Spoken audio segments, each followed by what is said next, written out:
भारत के पहले राष्ट्रपति डॉक्टर राजेंद्र प्रसाद का जन्म 3 दिसंबर 1884 को बिहार के सीवान जिले के जीरादेई गांव में हुआ था। वे अत्यंत दयालु और निर्मल स्वभाव के महान व्यक्ति थे। देश और दुनिया में उन्हें एक विनम्र राष्ट्रपति के रूप में हमेशा याद किया जाता है। सादा जीवन, उच्च विचार के अपने सिद्धांत का निर्वाह उन्होंने जीवन भर किया। डॉक्टर राजेंद्र प्रसाद के पिता महादेव सहाय फारसी और संस्कृत दोनों भाषाओं के विद्वान थे। उनकी माता कमलेश्वरी देवी एक धार्मिक महिला थीं। वे अपने बेटों को रामायण की कहानियां सुनाया करती थीं। उस समय शिक्षा की शुरुआत फारसी से की जाती थी। प्रसाद जब 5 वर्ष के हुए तब माता पिता ने उन्हें फारसी सिखाने की जिम्मेदारी एक मौलवी को दी। इस प्रारंभिक पारंपरिक शिक्षण के बाद उन्हें 12 वर्ष की अवस्था में आगे की पढ़ाई के लिए छपरा जिला स्कूल भेजा गया। उसी दौरान किशोर राजेंद्र का विवाह राजवंशी देवी से हुआ। बाद में वे अपने बड़े भाई महेंद्र प्रसाद के साथ पढ़ाई के लिए पटना चले गए, जहां उन्होंने टीके घोष एकेडमी में दाखिला लिया। इस संस्थान में उन्होंने 2 साल तक अध्ययन किया। साल 1902 में कोलकाता विश्वविद्यालय की प्रवेश परीक्षा में उन्होंने पहला स्थान प्राप्त किया। इस उपलब्धि पर उन्हें 30 रुपये प्रति माह की छात्रवृत्ति से पुरस्कृत भी किया गया। साल 1915 में राजेंद्र बाबू ने कानून में मास्टर डिग्री अच्छे अंकों के साथ हासिल की और इसके लिए उन्हें स्वर्ण पदक भी मिला। कानून में ही उन्होंने डॉक्टरेट भी किया।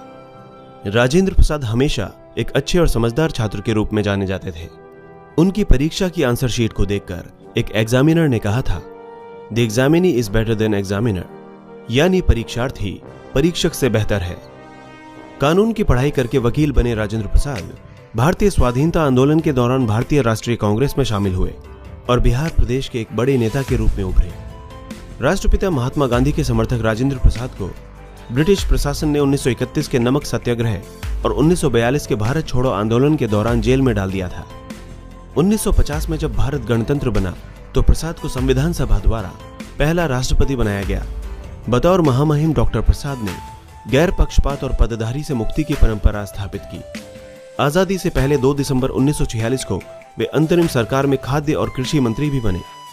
आजादी के बाद 26 जनवरी 1950 को भारत को गणतंत्र राष्ट्र का दर्जा मिलने के साथ राजेंद्र बाबू देश के प्रथम राष्ट्रपति बने। साल 1957 में वे दोबारा राष्ट्रपति चुने गए। इस तरह प्रेसिडेंसी के लिए 2 बार चुने जाने वाले वे एकमात्र शख्सियत थे। डॉक्टर राजेंद्र प्रसाद भारतीय राष्ट्रवादी आंदोलन के महान नेता थे और भारतीय संविधान के शिल्पकार भी थे। राष्ट्रपति पद पर रहते हुए उन्होंने कई देशों की सद्भावना यात्रा की। उन्होंने एटमी युग में शांति बनाए रखने पर जोर दिया था। साल 1962 में राजेंद्र प्रसाद को भारत के सर्वोच्च नागरिक सम्मान भारत रत्न से भी नवाजा गया। बाद में उन्होंने राजनीति से संन्यास ले लिया और पटना के सदाकत आश्रम में जीवन बिताने लगे। 28 फरवरी 1963 को बीमारी के चलते उन्होंने दुनिया को अलविदा कह दिया।